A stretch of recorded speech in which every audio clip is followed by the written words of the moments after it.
Sebelum kita masuk ke materi inti, akan ada beberapa review dari saya terkait dengan sistem imun karena ini akan terkait dengan pembahasan selanjutnya.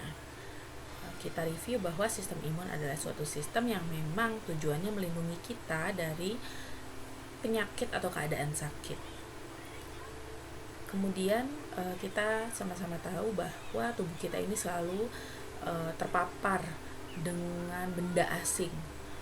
Benda asing itu bisa makhluk hidup ataupun bisa komponen kimiawi. Makhluk hidup itu contohnya mikroba, virus. Selain itu juga bisa beresiko cedera.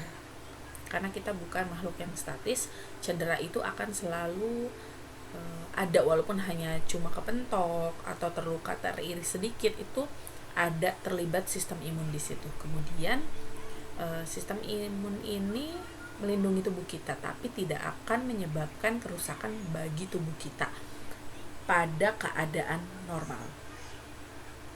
Berbeda ketika tidak normal. Ada tetap resiko dari ketidaknormalan itu pada akhirnya bisa menyebabkan kerusakan di tubuh kita. Nah, kenapa kok bisa tidak menyebabkan kerusakan pada keadaan normal? Karena memang sistem imun ini bisa membedakan mana sih yang bagian dari tubuh kita, mana yang bukan. Ini adalah suatu prinsip yang penting yang pada akhirnya sistem imun tidak akan menyerang tubuh kita sendiri, melainkan menyerang benda asing. Menyambung dari yang sebelumnya bahwa sistem imun, terutama sel-sel imun kita, itu bisa membedakan mana yang bagian dari tubuh kita sendiri dan mana yang bukan, atau kita kenal sebagai self dan non-self. Nah, istilah tersebut, kemampuan untuk mengenali mana self dan non-self, itu kita sebut sebagai self tolerance.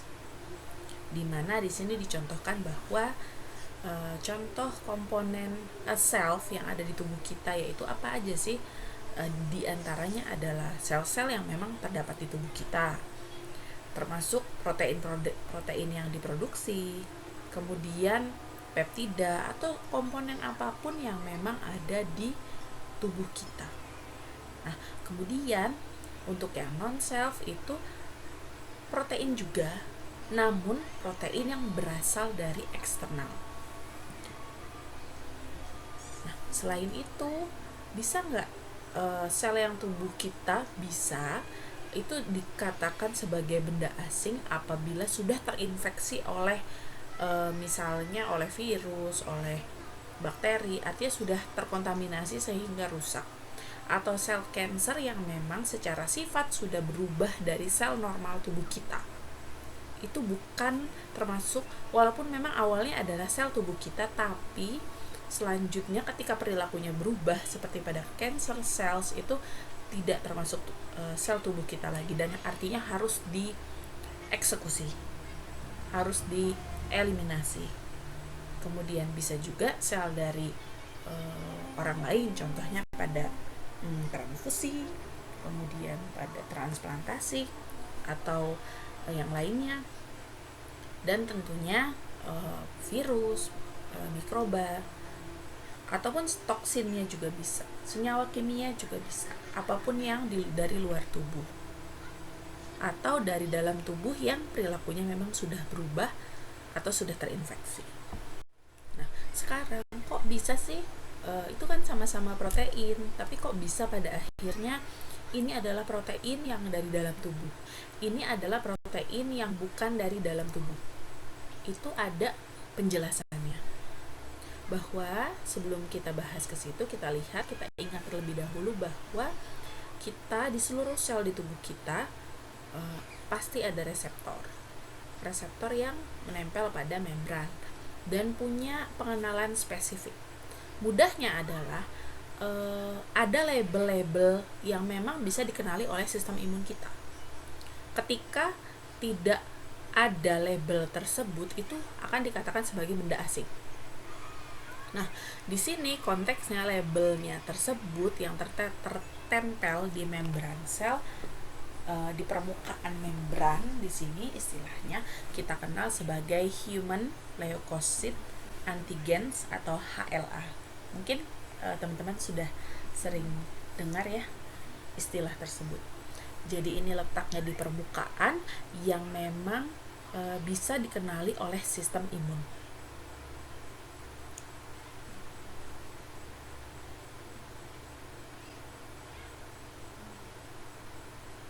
Karena permukaan dari protein sel lain itu sifatnya non-self, maka itu akan disebut antigen, beda kan secara struktur.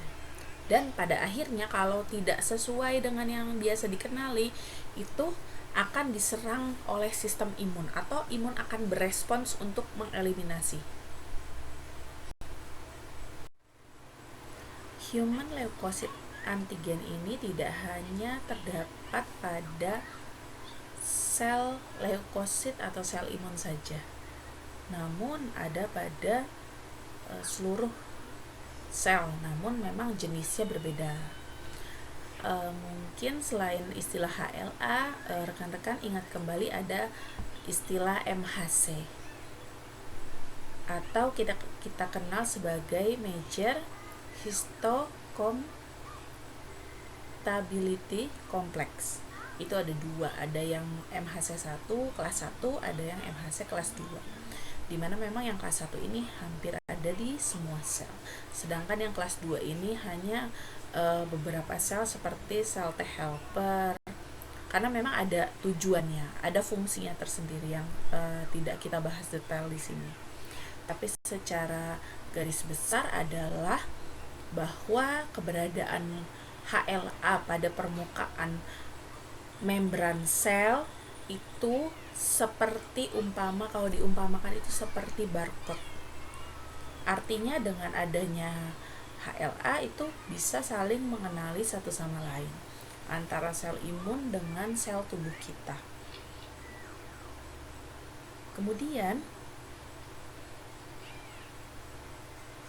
HLA ini menjadi kunci proses sel imun bisa membedakan mana self dan mana non-self atau self tolerance tadi. Sebenarnya kalau kita bicara HLA, walaupun HLA ini satu kelompok protein yang sama, namun secara struktur akan sangat spesifik berbeda tiap individu, karena ini diturunkan dari kedua orang tua. Bisa kalau secara individu walaupun saudara tetap berbeda, tidak akan sama. Namun mungkin kemiripannya akan lebih besar ketimbang ketika kekerabatan kita itu lebih jauh lagi. Yang jelas ini sangat-sangat spesifik dan berbeda. Itu mengapa bisa lebih diterima apabila memang kekerabatan itu lebih dekat, misalnya dengan sama-sama keluarga, dengan adik kakak, dengan orang tua ayah ibu yang sama misalnya. Tapi semakin jauh jelas resikonya kemungkinan besar semakin besar. Dan ini juga bisa dites kemiripan HLA ini. Ketika HLA mendeteksi itu adalah sel yang bukan bagian dari tubuh kita atau sesuatu yang bukan bagian dari tubuh kita, itu akan langsung mengaktifkan respons imun yang pada akhirnya bertujuan untuk menetralisasi, menghancurkan dan membuang benda asing tersebut atau non-self tersebut.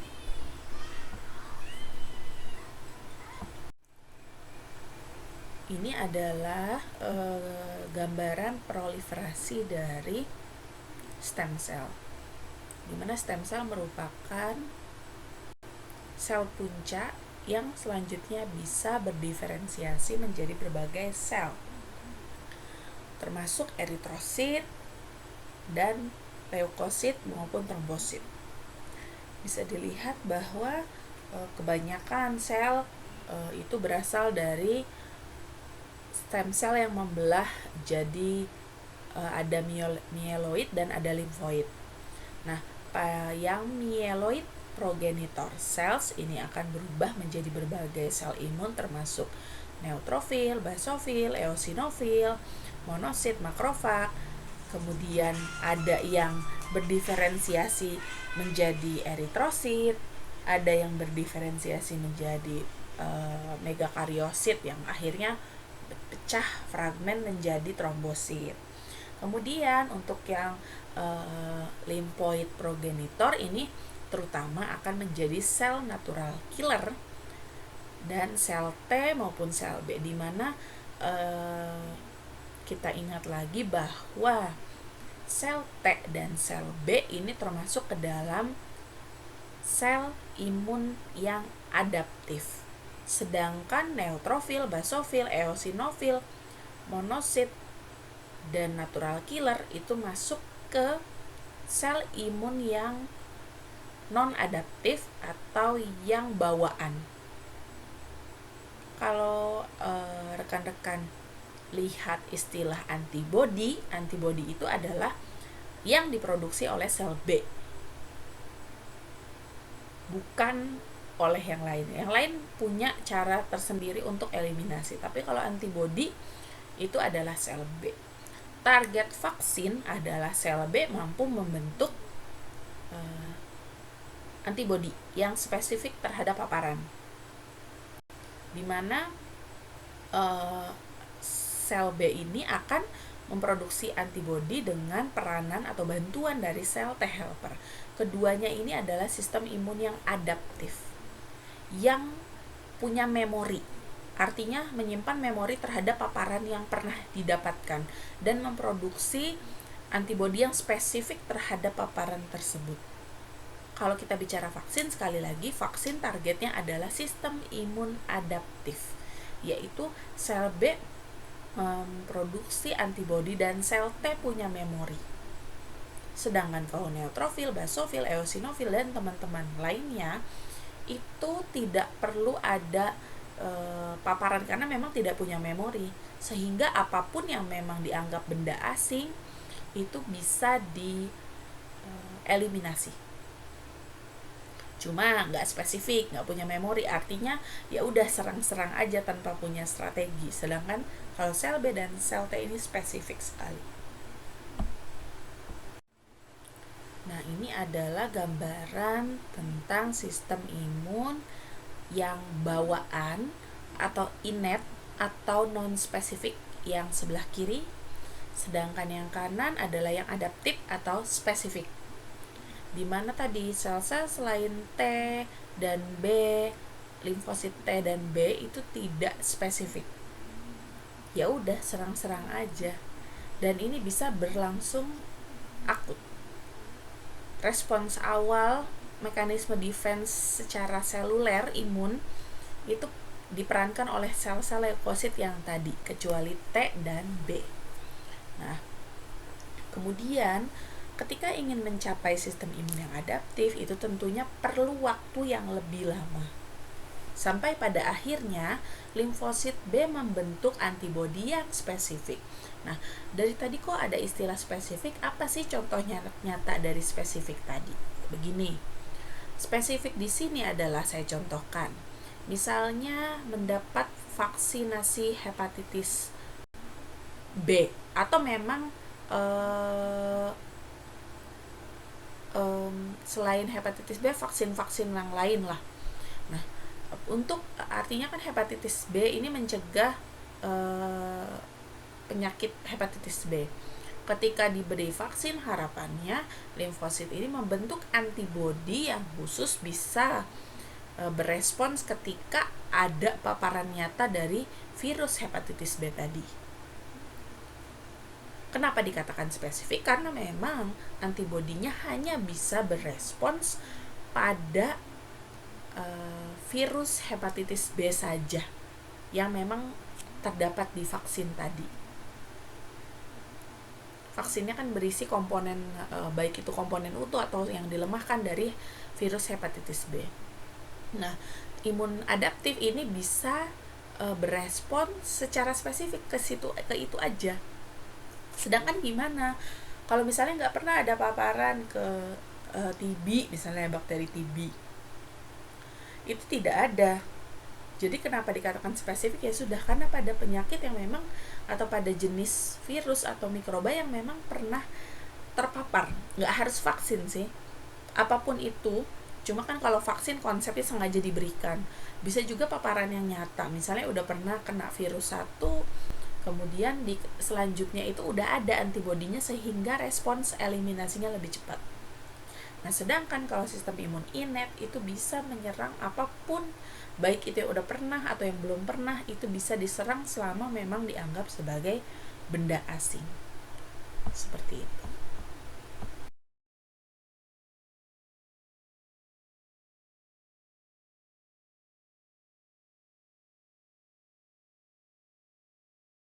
Selanjutnya kita akan bahas terkait dengan topik utama hari ini, yaitu ada hipersensitivitas atau alergi. Di mana hipersensitivitas atau alergi ini adalah respons imun yang over atau berlebihan, disertai dengan terjadinya inflamasi karena ada sesuatu yang dianggap sebagai benda asing, baik itu apapun, bisa protein asing atau alergen istilahnya. Dan ini memang sifatnya berbeda tiap individu. Ada individu yang terpapar itu baik-baik saja, ada yang malah berespons secara berlebihan. Yang perlu di-highlight adalah respon imun secara berlebihan. Nah, pada akhirnya karena responsnya berlebihan, ini bisa memberikan efek yang tidak menyenangkan bagi penderitanya. Mulai dari yang ringan atau bahkan sampai yang berat, yang mengancam nyawa. Contoh yang ringan, gatal. Tapi kalau gatalnya sampai luka, infeksi sekunder, nggak sembuh-sembuh, itu bisa juga nggak ringan, tergantung. Kemudian bisa sampai sesak nafas, nggak bisa nafas, bersin-bersin. Kemudian yang mengancam nyawa itu bisa sampai jalan nafasnya tertutup full, nggak bisa nafas, itu otomatis mengancam. Reaksi shock anafilaksis mungkin pernah dengar, dan kegagalan, misalnya penurunan curah jantung karena terjadi shock tadi. Yang jelas reaksi imun yang berlebihan ini tidak memberikan efek yang menguntungkan, melainkan efek yang merugikan. Merugikannya mulai dari yang ringan, sedang, berat. Nah, untuk hipersensitivitas ini dibagi menjadi 4 tipe, dimana kita akan bahas satu persatu bagaimana dan apa contohnya pada masing-masing tipe. Reaksi hipersensitivitas yang pertama dikenal juga sebagai rapid hypersensitivity atau juga atopic allergy. Ini adalah jenis reaksi hipersensitivitas atau reaksi alergi yang paling banyak, yang paling sering. Ini disebabkan karena peningkatan produksi dari imunoglobulin E. Rekan-rekan bisa lihat bahwa ini adalah sel mas yang pada gambar A. Sel mas itu punya IgE. Kalau IgE-nya terlalu banyak, terlalu tinggi, yang terjadi alergen yang warna biru atau antigen, benda asing, itu bisa menempel pada reseptor dari IgE. Dan ini tergantung apa jenis antigennya, berbeda-beda. Nah, karena banyak diduduki oleh antigen, maka sel mas akan berespons dengan melepaskan histamin granul yang titik-titik ini, sehingga histaminnya meningkat.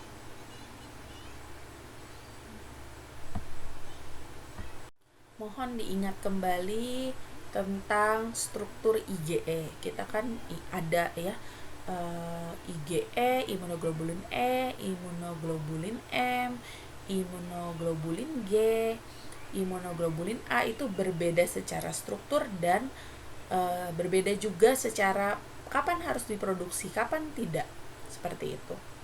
Jadi karena IgE ini dirilis terlalu banyak akibat antigen tadi, yang pada akhirnya memicu banyak sel-sel lain yang pada akhirnya recruiting ya, merekrut sel-sel imun yang lain, memunculkan reaksi peradangan di situ.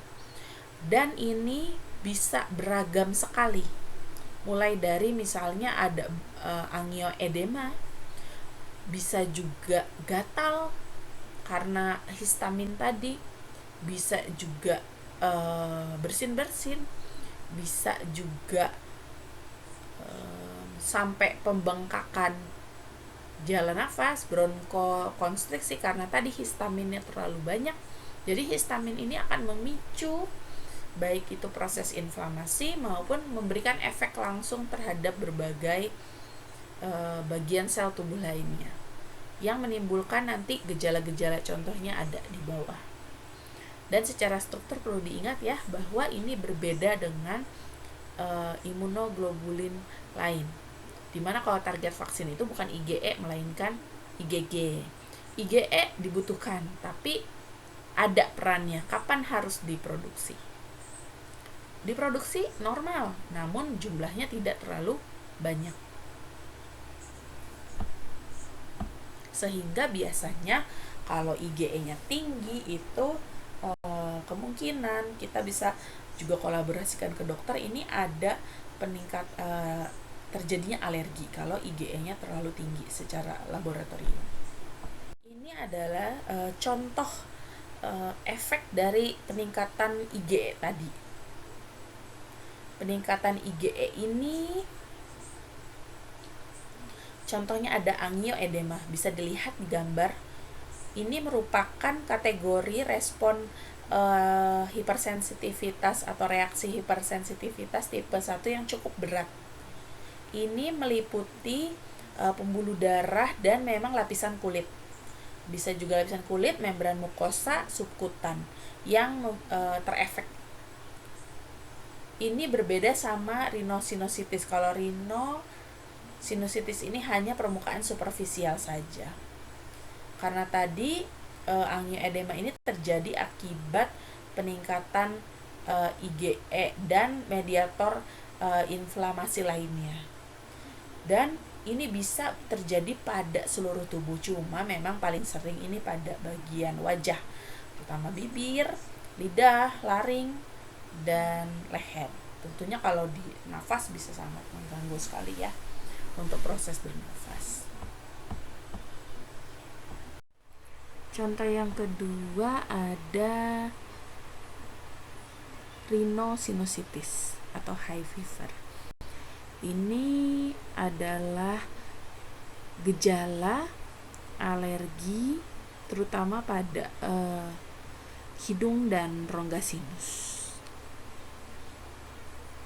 Secara gejala mirip dengan rhinosinusitis yang akibat infeksi, namun kalau pada infeksi kan jelas antigennya. Kalau pada ini tidak jelas secara bukan penyebab langsungnya itu infeksi, bukan, namun memang ada respons berlebihan. Biasanya kalaupun di kultur secara ini tidak ada penyebab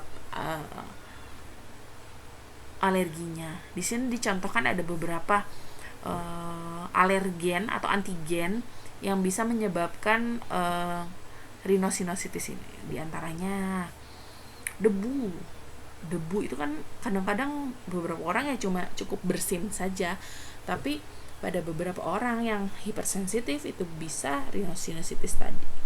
Jadi bersin, kemudian hidungnya berair terus, merah, gatal, matanya juga kadang-kadang jadi berair dan merah, kemudian kupingnya juga bisa kayak dengung, tenggorokan itu gatal dan suaranya serak.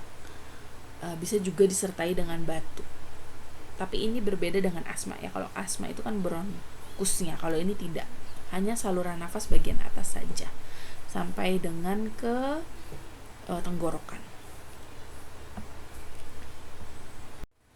Nah, selain rhinosinusitis dan angioedema tadi, ini ada yang paling berat dari reaksi hipersensitivitas yang tipe 1 ini.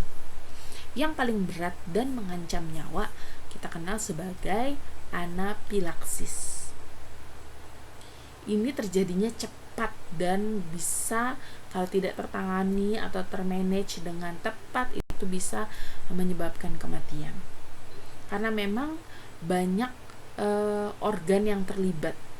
Setelah alergen atau antigen tadi masuk yang sebagai alergen, kemudian akan menyebabkan reaksi imun yang fatal. Di antaranya itu bisa terjadi gangguan nafas yang berat, kemudian nyeri pada saluran pencernaan, kulitnya juga gatal dan bengkak parah hampir pada banyak area. Kemudian ke jantung juga itu bisa menyebabkan shock karena tadi pembuluh darahnya kan melebar, dan juga denyut jantungnya juga menurun, tekanan darah menurun karena yang masuk ke jantung juga tidak banyak kalau pembuluh darahnya terlalu vasodilatasi. Dan kalau memang berat, itu juga bisa menyebabkan gangguan di otaknya dengan gejala yang tahap awal itu nyeri kepala dan perasaan cemas. Yang lebih parah lagi kalau sudah shock, itu bisa tekanan darahnya turun, kesadarannya berkurang, nafasnya juga bisa terganggu, pada akhirnya bisa pakai alat bantu nafas dan pakai obat-obatan yang memang meningkatkan tekanan darah. Dan kita bisa pantau ini untuk mencegah ke keadaan yang mengancam tadi. Kalau kita sudah lihat ada tanda-tanda anafilaksis, maka harus segera ditangani dengan tepat. Berikut adalah kriteria secara klinis terkait dengan anafilaksis. Untuk kriteria klinis yang pertama itu onset waktunya bisa dari selama menit sampai dengan jam. Terjadi baik itu kulit ataupun membran ada masalah, seperti angioedema tadi, ada bengkak bibir, lidah, permukaan atas, palatum atas di mulut, uvula, kemudian bisa juga pruritus, dan bisa juga ada salah satu dari onset berikut. Salah satu saja, termasuk ada tidak efektifnya nafas, termasuk ada sesak, ada bronkospasme, asma, sejenis asma, penyempitan bronkus, kemudian ada wheezing, ada ngorok di situ, bisa juga terjadi hipoksia, sianosis, kemudian peak flow-nya itu rendah dibanding umumnya. Kemudian juga bisa terjadi hipotensi atau indikasi dari penurunan perfusi dari berbagai organ, seperti kesadarannya menurun, kemudian ada inkontinensia, hipotoni, dan juga ketiadaan dari refleks tendon. Kemudian untuk yang klinikal kriteria yang kedua, itu bisa onsetnya mulai dari menit sampai jam, dan ada lebih dari satu. Di sini disebutkan 2 atau lebih dari gejala berikut, termasuk gejala apa saja, yaitu ada masalah kulit juga seperti tadi, tapi ini 2 ke atas. Terus ada masalah pernafasan juga, ada hipotensi, dan ada masalah saluran pencernaan yang persisten. Kemudian untuk yang kriteria klinis yang ketiga, itu sudah terjadi hipotensi dengan tekanan sistolik yang kurang dari 90 atau 30% lebih rendah dari baseline-nya pasien, karena kan pasien punya baseline yang berbeda-beda. Tapi secara umum memang bisa pakai yang kurang dari 90 atau lebih rendah dari 30% dari baseline tadi. Karena reaksi anafilaksis ini termasuk reaksi imun yang memang mengancam nyawa, maka Ini kan konteksnya bisa terjadi dimanapun, bahkan di ruang rawat biasa pun apabila memang pasiennya terpapar alergen kemudian memberikan respon shock anafilaksis, maka secara umum kita harus paham tindakan emergensi apa yang bisa kita berikan pada pasien yang memang mengalami anafilaksis ini.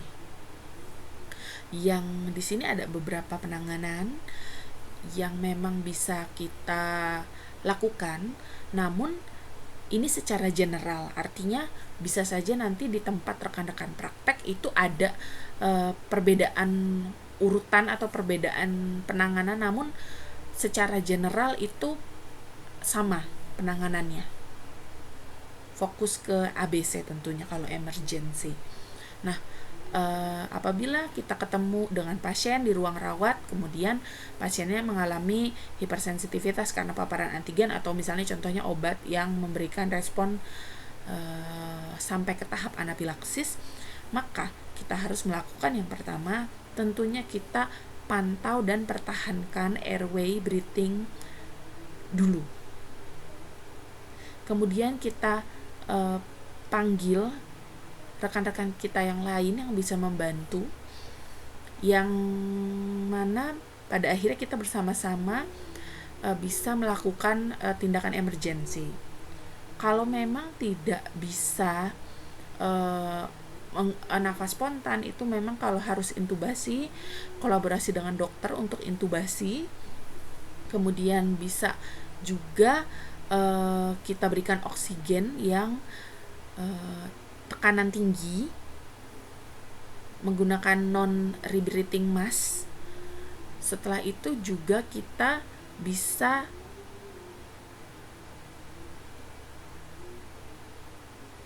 hentikan obat-obatan yang memang kita duga memberikan respon anafilaksis. Obat-obatannya apa? Kemudian kalau itu berupa cairan yang diberikan secara parenteral melalui intravena, maka itu di stop. Kita ganti ke cairan yang berisi normal salin atau NaCl 0,9%. Kemudian kalau memang nggak ada yang jelas yang kira-kira memicu, kita bisa, kalau tensinya turun, dipersiapkan untuk pemberian epinefrin dengan dosis di sini contohnya adalah 1:1000, 0,3 sampai 0,5 mili secara intravena ataupun secara IM. Dan ini bisa diulang sampai mencapai respon yang diinginkan. Tapi ini tidak baku ya, artinya bisa juga ada protokol yang sama, namun tujuannya ini meningkatkan tekanan darah. Kemudian kita juga bisa pertahankan kepala elevasi 10 derajat kalau memang ada hipotensi. Kalau tekanan darahnya normal, maka bisa ditinggikan ke 45 derajat atau lebih tinggi, dengan dipastikan terlebih dahulu bagaimana kesadarannya. Kalau kesadarannya menurun, jangan tinggi-tinggi, 10 derajat cukup, atau bahkan flat kalau pada akhirnya butuh resusitasi misalnya. Kemudian tinggikan ekstremitas bawah. Tujuannya kan meningkatkan perfusi ke otak. Makanya tadi kalau ditemukan hipotensi, ya jangan tinggikan kepalanya terlalu tinggi atau berdiri posisi flat. Yang jelas pertahankan paten jalan nafas.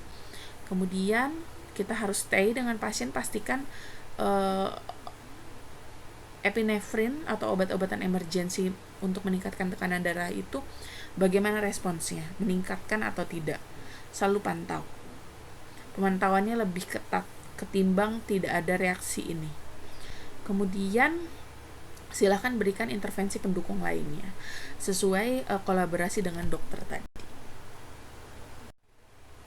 Untuk reaksi atau respons hipersensitivitas yang tipe 2 dikenal juga sebagai reaksi sitotoksik.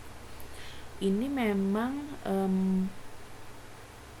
melibatkan suatu respons di mana tubuh kita membuat auto antibody yang menyerang sel tubuh kita sendiri yang memang sudah ada molekul lain yang menempel pada sel tersebut, di mana molekul ini adalah molekul yang notabene adalah benda asing. Kemudian pada tipe 2 ini bukan IgE seperti tipe 1, melainkan ini terkait dengan IgG dan IgM. Selanjutnya IgG dan IgM ini akan memicu reaksi dari sistem komplement yang teraktivasi untuk menghancurkan atau melisiskan sel tersebut. Contohnya di sini ada anemia yang jenis hemolisis. Ada juga trombositopenia yang purpura.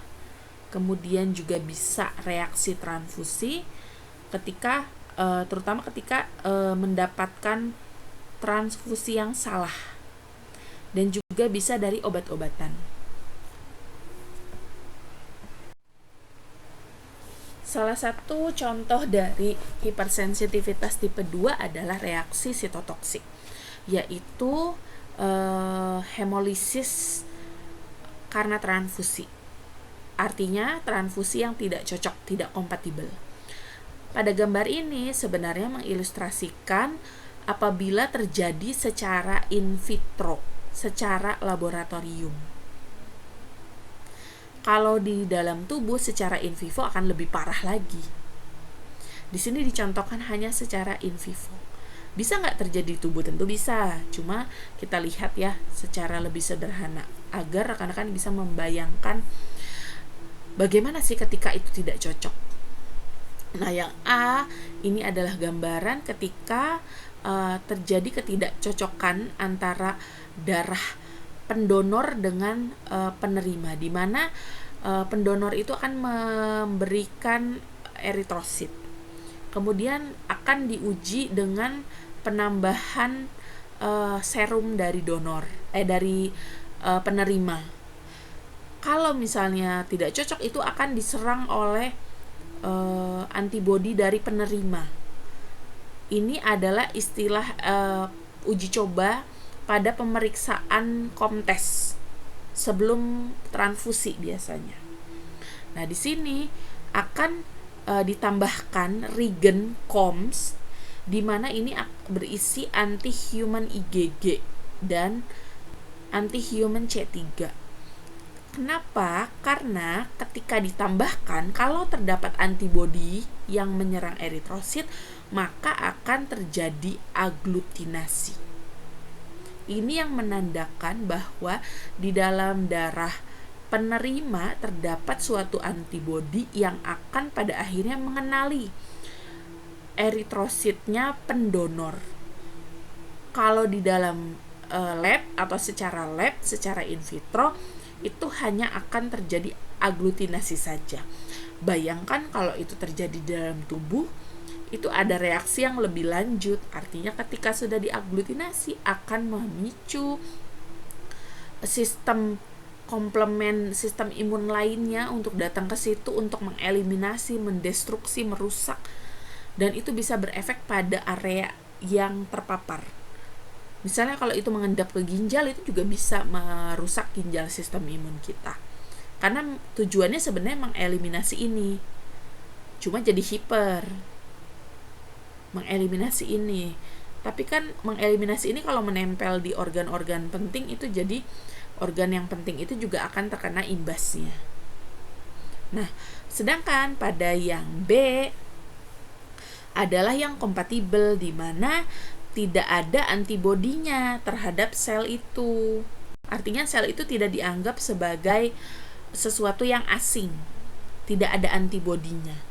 Sehingga ketika ditambahkan regen COMS yang isinya anti-human IgG tadi, itu tidak akan terjadi reaksi aglutinasi. Karena kan regen COMS ini akan terikatnya ke antibodinya IgG tadi. Kalau antibodinya IgG nggak ada, otomatis regen COMS ini tidak akan menempelkan eritrosit. Sehingga secara laboratorium tidak ada pengamatan aglutinasi. Ya sudah membaur saja. Sehingga ini dikatakan kompatibel, cocok, dan bisa diberikan sebagai transfusi. Tes ini wajib dilakukan sebelum donor. Jadi sebelum donor harus dilakukan komtes ini untuk mengetahui jangan-jangan kalau misalnya nggak kompatibel walaupun sama-sama golongan darahnya cocok tapi tidak kompatibel dengan lain satu dan lain hal sehingga tidak bisa diberikan. Karena yang terjadi tadi kalau udah ada aglutinasi yang terjadi merangsang sistem imun malah merusak, akan lisis, akan rusak, akan pecah eritrositnya dan menimbulkan reaksi juga ke yang sekitar respons itu terjadi.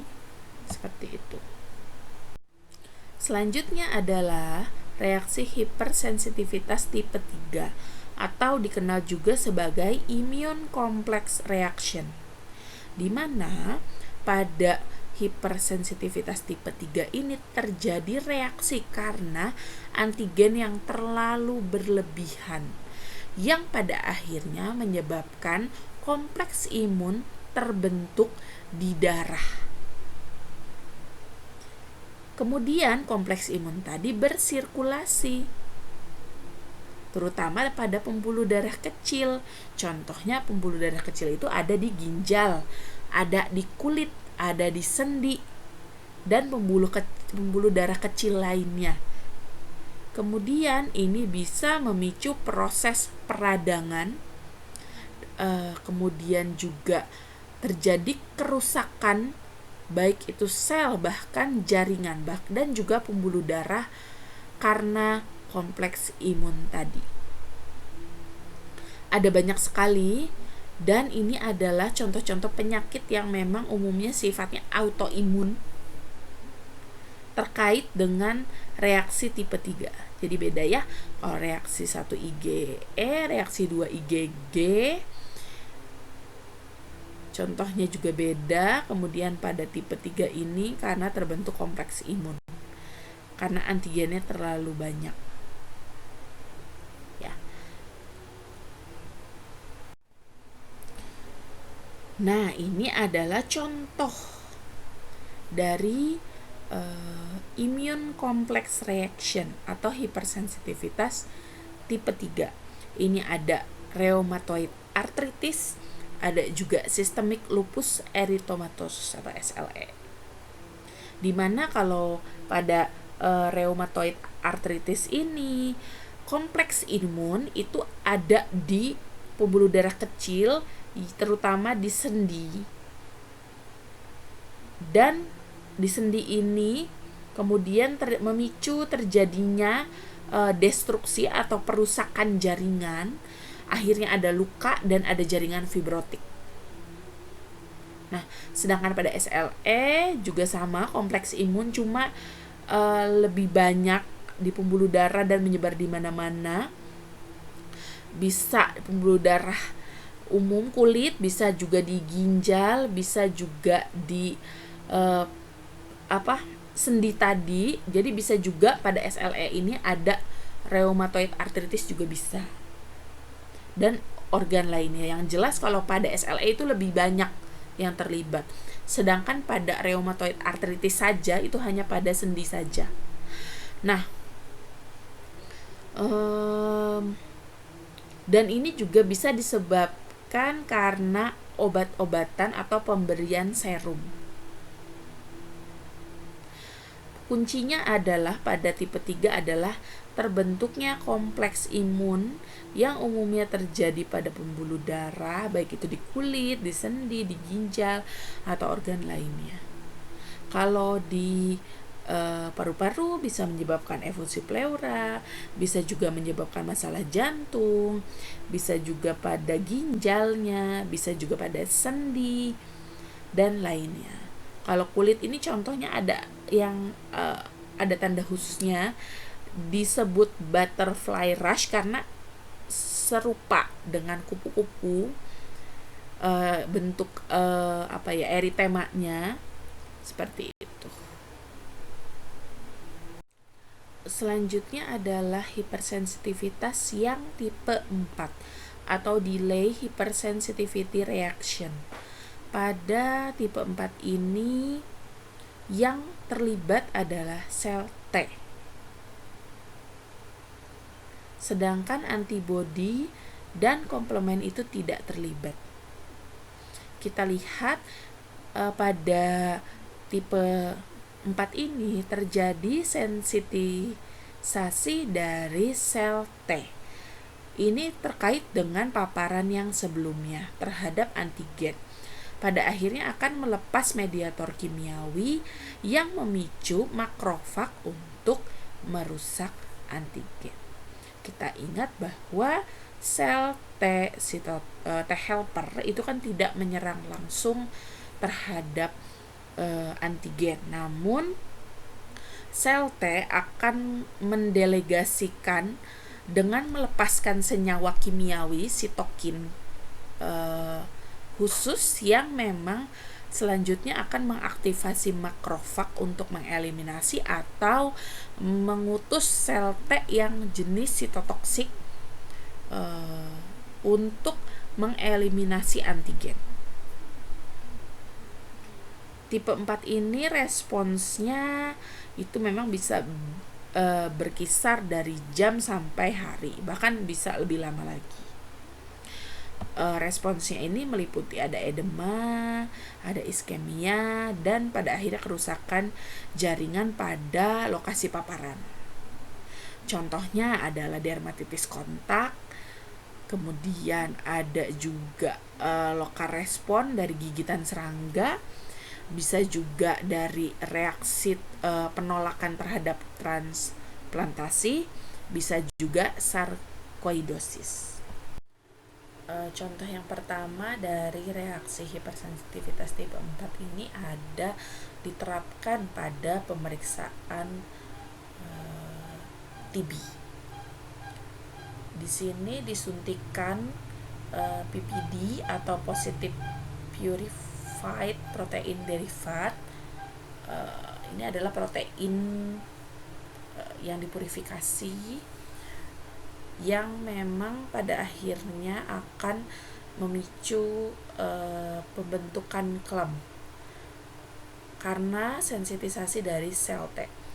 Kalau pasiennya sudah pernah terpapar TB sebelumnya, penyuntikan ini akan menyebabkan sel T mengalami sensitisasi, selanjutnya akan membentuk klem pada injeksi, pada lokasi penyuntikan. Kemudian akan limfosit ini akan mengaktifkan makrofag sehingga terjadi eritema yang bisa muncul atau bisa diamati setelah 24 sampai 72 jam. Contoh hipersensitivitas tipe 4 yang lain adalah reaksi penolakan atau rejeksi dari proses transplantasi. Di sini diperlihatkan bahwa banyak organ yang memang bisa dilakukan transplantasi. Contohnya kornea mata. Ini tentunya donornya dari donor hidup atau donor yang sudah dinyatakan meninggal. Bisa juga jantung, bisa juga katupnya, bisa ginjal, bisa hati. Biasanya kalau hati tidak full hatinya, tapi dicangkok dari hati yang sehat. Kemudian bisa juga dari pankreasnya ditransplant, bisa juga tulang rawan, dan kulit juga bisa dicangkok.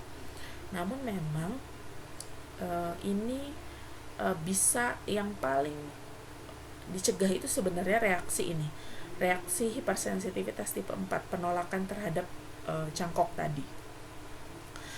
Ada beberapa upaya yang memang bisa dilakukan. Di antaranya diupayakan memang dilakukan tes cocok mungkin antara penerima dengan pendonor. Kemudian juga diberikan teknik bedah yang pas supaya meminimalkan respons penolakan. Dan biasanya pasien dengan transplantasi itu akan mendapatkan obat-obatan yang menekan sistem imun. Tujuannya memang agar imun tidak terlalu berespon secara berlebihan, makanya ditekan. Namun penekanan ini juga jadi ada hal lain yang tidak diinginkan, yaitu ketika imunnya ditekan, otomatis infeksi juga resikonya lebih meningkat. Makanya ketika mendapatkan imunosupresan juga harus penting penanganan terkait dengan pencegahan infeksi, karena imunnya tidak sebaik pada keadaan normal. Kemudian yang tadi paling penting agar tidak terjadi penolakan, bagaimanapun kan donor itu adalah benda asing, walaupun memiliki kemiripan yang tinggi tetap saja ada resiko penolakan. Makanya penting sekali untuk mengecek tadi kesesuaian golongan darah, kesesuaian HLA, kemudian urgensinya melakukan transplantasi itu apa. Dan kalau di beberapa tempat itu sudah ada waiting listnya bahkan. Dan secara geografis juga itu menentukan kemiripan satu sama lain. Yang jelas proses donor itu tetap ada resiko untuk rejeksi atau penolakan.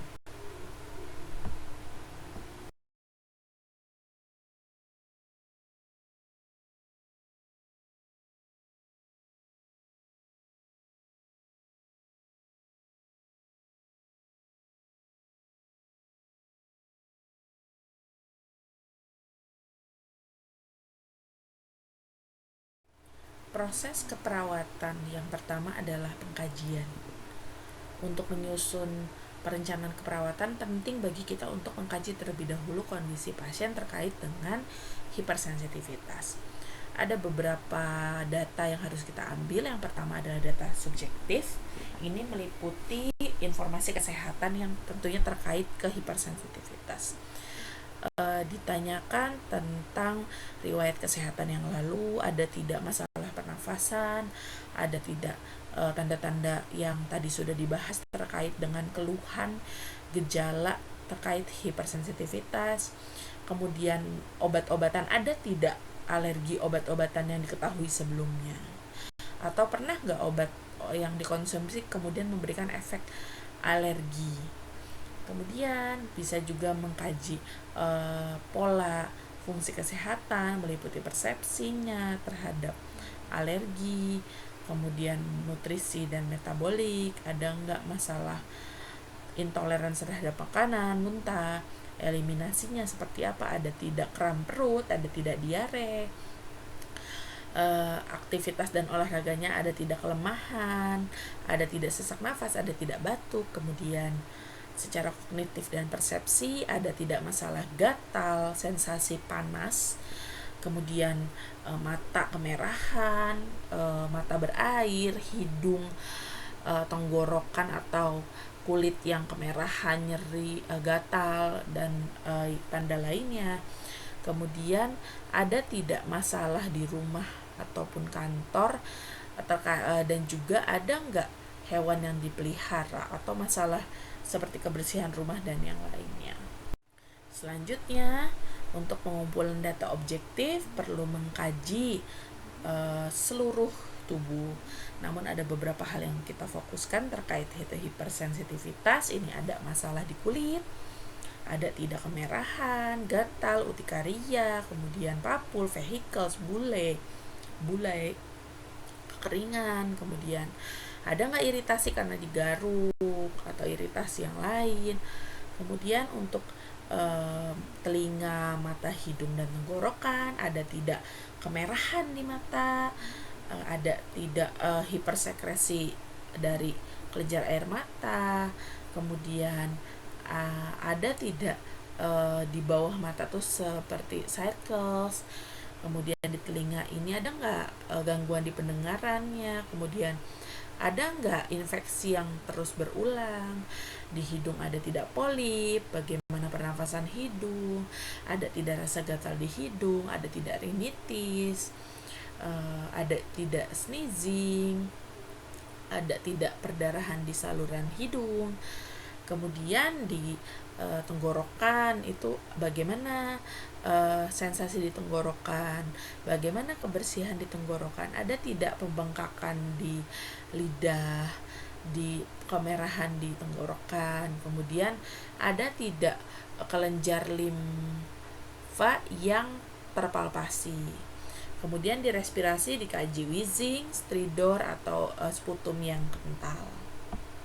Selanjutnya terkait dengan pemeriksaan laboratorium yang memang mungkin bisa ditemukan pada kasus hipersensitivitas, diantaranya ada banyak ya, diantaranya mungkin leukositnya ada yang meningkat, disertai dengan peningkatan IgE atau IgG-nya yang spesifik terhadap suatu protein.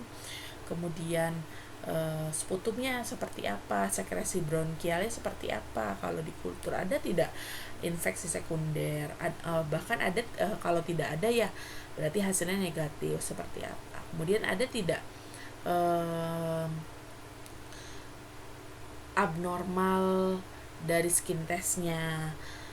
Jadi harus dilihat kembali hasil pemeriksaan darah lengkapnya, hasil hitung leukosit, hasil hitung diferensial masing-masing jenis leukosit, serum IgE level, serum IgG yang spesifik, kemudian tes sputum, kemudian fungsi nafas, misalnya seperti force expiratory volume-nya meningkat atau menurun.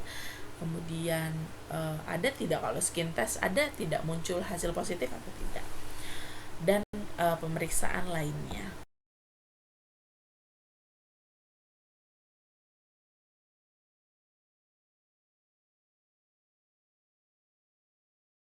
Selanjutnya adalah menentukan diagnosa keperawatan.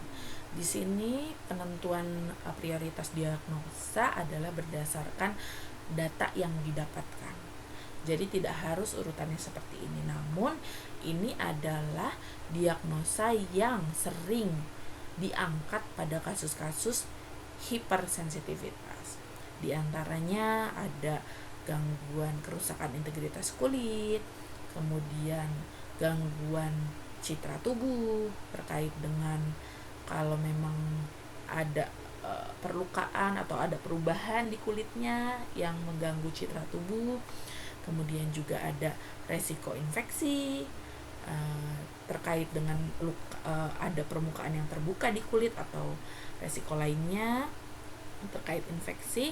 Kemudian juga ada bersihan jalan nafas tidak efektif karena sputumnya berlebihan, karena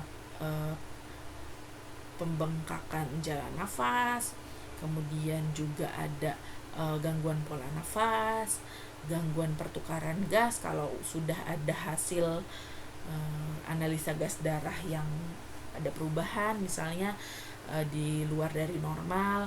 Kemudian juga ada masalah penurunan cardiac output seperti pada shock anafilaksis. Kemudian juga ada kecemasan terkait dengan hipersensitivitas tadi. Kemudian juga ada kurang pengetahuan. Jadi ini tergantung, sekali lagi tergantung pada masalah yang memang muncul pada kliennya. Urutan prioritasnya itu bisa berubah. Ini bukan urutan, melainkan diagnosa yang sering diangkat. Sebelum kita masuk ke penyusunan intervensi, saya akan bahas terlebih dahulu tentang fokus manajemen secara umum pada kasus dengan hipersensitivitas, di mana yang fokus pertama adalah mengurangi paparan terhadap atau paparan dari antigen, dari alergen. Kemudian baru kita tangani gejala yang muncul. Itu tergantung gejalanya apa, apakah masalahnya di pernafasan, apakah masalahnya di kulit, atau bahkan di banyak organ. Kemudian kalau memang terapi 1-2 itu tidak efektif, biasanya direkomendasikan itu dilakukan terapi yang ketiga, yaitu imunoterapi. Tapi ini kalau yang 1-2 ternyata tidak memberikan hasil yang signifikan. Untuk yang pertama adalah mengenali apa alergen yang diduga sebagai pemicu dan mengontrolnya. Biasanya hipersensitivitas itu tidak ada sih memang yang jelas penyebabnya, namun terkadang ada beberapa kasus yang belum jelas pemicu sebenarnya itu apa. Namun bisa kita coba dengan menduga dan mencegah beberapa hal yang kemungkinan besar memicu. Kemudian bantu mengenali apa sih sebenarnya yang kemungkinan besar memicu. Kemudian kita bantu kontrol emosi, kontrol stres, karena memang beberapa masalah alergi itu juga terkait dengan stres. Ketika stres itu akan lebih meningkat terjadi respons itu. Kemudian juga kita bantu dengan kontrol lingkungan seperti kebersihan lingkungan, kemudian pindah ke lingkungan yang lebih bersih, yang bebas polusi.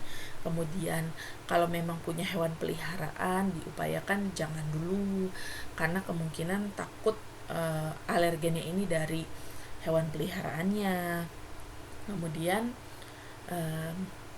kalau memang alerginya ternyata terhadap obat, maka upayakan pasien itu kenal obat apa, diedukasi obat apa yang menyebabkan alergi dan dihindari penggunaannya kemudian. Dan bisa juga pakai gelang penanda bahwa memang pasiennya alergi terhadap sesuatu, terutama obat. Kemudian tim kesehatan juga harus tahu pada saat praktek itu bahwa pasien tersebut punya alergi terhadap obat jenis A, B, C, tergantung obat apa itu, dan dokumentasikan. Kemudian penanganan yang kedua adalah menangani gejala yang muncul. Penanganan gejala yang muncul ini memang menggunakan manajemen obat-obatan untuk menanganinya. Di antaranya ada beberapa obat-obatan yang biasa digunakan atau dapat digunakan untuk menangani hipersensitivitas, dan ini tentunya harus berkolaborasi dengan dokter. Beberapa obat diantaranya ada antihistamin, artinya produksi histamin tadi diblok karena obat ini menempel ke reseptor histamin sehingga terblok dan produksi histamin itu berkurang. Kemudian juga ada simptomimetik seperti dekongestan. Ini umumnya adalah adrenalin, epinefrin yang memang bekerja pada reseptor alfa dan beta. Untuk reseptor alfa menyebabkan vasokonstriksi pada pembuluh darah perifer. Harapannya kan tadi kan kalau pada alergi itu justru vasodilatasi yang pada akhirnya bisa menurunkan volume darah yang masuk ke jantung. Namun karena ini dicegah dengan pemberian epinefrin supaya yang masuk ke jantung itu volume darahnya tidak turun secara signifikan. Reseptor beta ini perannya berbeda, terutama fokusnya ke relaksasi dari jalan nafas, dari bronkus, supaya tidak terlalu menyempit atau tidak menyempit. Kemudian ada steroid. Biasanya ini bentuknya spray yang biasa atau dapat mengurangi gejala dari rhinosinusitis tadi. Kemudian juga bisa antipruritus yang kalau memang tidak banyak dan tidak terlalu besar itu bisa digunakan secara topikal saja, dioleskan ke area kulit yang mengalami hipersensitivitas. Kemudian ini juga bisa membantu mengurangi gatal. Kemudian juga ada salep yang memang bisa membantu menstabilisasi sel mas untuk menghambat pelepasan histamin. Selanjutnya, yang terakhir adalah contoh yang lain, itu ada pemberian leukotrien reseptor antagonis. Jadi ini tujuannya menghambat mediator proses inflamasi terkait alergi, yang mana obat ini dikonsumsi secara oral. Biasanya digunakan untuk menangani rinitis dan asma. Nah, namun secara umum manajemen farmakologi ini tidak selalu digunakan, atau bisa juga ada tambahan yang lainnya, tergantung pada gejala apa yang memang muncul pada klien kita. Ada imunoterapi, di mana imunoterapi ini baru direkomendasikan ketika memang penanganan 1-2, yaitu pencegahan terhadap alergen dan penanganan simptomatik itu dirasa tidak efektif. Beberapa pasien dengan alergi itu memiliki hasil yang tidak toleransi terhadap imunoterapi ini. Imunoterapi ini diindikasikan untuk reaksi anafilaktik terkait dengan gigitan dari atau racun dari serangga. Nah, imunoterapi ini adalah terapi yang sengaja memberikan sedikit alergen atau ekstraknya yang tujuannya untuk memicu respons. Memang diberikannya sedikit-sedikit, kemudian bertambah sampai terjadi hyposensitivity. Tapi tentunya ada resiko, sehingga ini harus dilakukan dengan tepat, dengan pemantauan yang ketat, agar justru pemberian alergen ini tidak menimbulkan reaksi yang berat. Makanya diberikannya sedikit dan bertahap sampai terjadi hyposensitivity.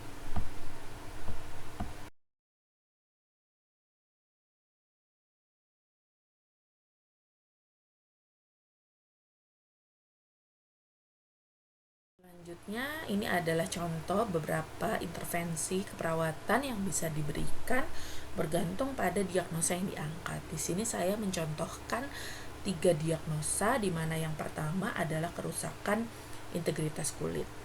Jadi pasien diharapkan itu integritas kulitnya optimal. Kalau memang ada kerusakan, itu bisa ditangani. Beberapa intervensi yang dapat dilakukan diantaranya, ini tolong disesuaikan dengan SDKI dan SLKI dan SIKI. Ini contoh saja beberapa tindakannya. Kita harus kaji terkait dengan masalah di kulitnya, bagaimana kelembabannya, apa upaya yang dilakukan untuk mendukung proses penyembuhan, kemudian diperiksa secara sistematis, secara fisik, kemudian juga dikaji apakah ada luka, apakah ada penebalan, kemudian ada nggak rasa sensasi gatal. Kemudian kita bisa bantu lakukan perawatan kulit untuk meminimalkan iritasi. Jadi disarankan agar mandinya air hangat dengan sabun yang sifatnya mild, kemudian juga biarkan kulit kering ketika setelah mandi, kemudian dikeringkan perlahan dan jangan digosok terlalu kencang. Kemudian bisa diberikan lubrikan secara topikal setelah mandi. Bisa juga diberikan krim steroid apabila memang dibutuhkan. Intervensi selanjutnya adalah intervensi dari diagnosa tidak efektifnya pola nafas. Jadi harapannya, tujuannya adalah klien mempertahankan pola nafas yang efektif. Intervensinya bisa dikaji kecepatan nafasnya, ritme, kedalaman, kemudian ada tidak batuk, sesak nafas, ada tidak nafas pendek, ada tidak strider. Kemudian kita auskultasi untuk memastikan. Kemudian juga kita bisa observasi ada tidak tanda-tanda pucat, tanda-tanda hipoksia. Kemudian kita lihat ada tidak angioedema. Kemudian monitor juga saturasi oksigen dan gas darahnya seperti apa. Kemudian minta atau ajari teknik nafas yang efektif. Kemudian bisa, kalau sesaknya berat, bisa posisikan kepalanya lebih tinggi.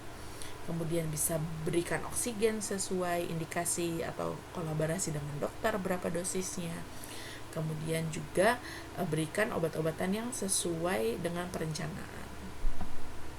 Diagnosa yang terakhir yang saya cantumkan di sini adalah penurunan cardiac output seperti pada shock dengan penurunan sistolik yang signifikan. Itu ada beberapa intervensi yang bisa direncanakan, contohnya kita pantau selalu heart rate, tekanan darah, kemudian palpasi untuk pulsasi perifer, kemudian boleh dipantau monitor EKG, ada tidak distritmia, bagaimana sih level kesadaran pasiennya, ada tidak hipoksia, tanda-tanda sianosis, hipoksia, pucat, dan tanda lainnya. Kemudian monitor juga urin outputnya untuk melihat bagaimana sirkulasi ke ginjal. Kemudian posisikan datar kalau memang hipotensi. Kemudian bisa berikan cairan parenteral. Tapi hati-hati kalau terlalu banyak, hati-hati pantau takut overload cairannya. Kemudian bisa diberikan obat-obatan sesuai dengan kolaborasi seperti kortikosteroid, epinefrin kalau memang rendah sekali atau sampai ke shock, kemudian glukagon, kemudian antihistamin atau reseptor blocker lainnya. Sekian, terima kasih.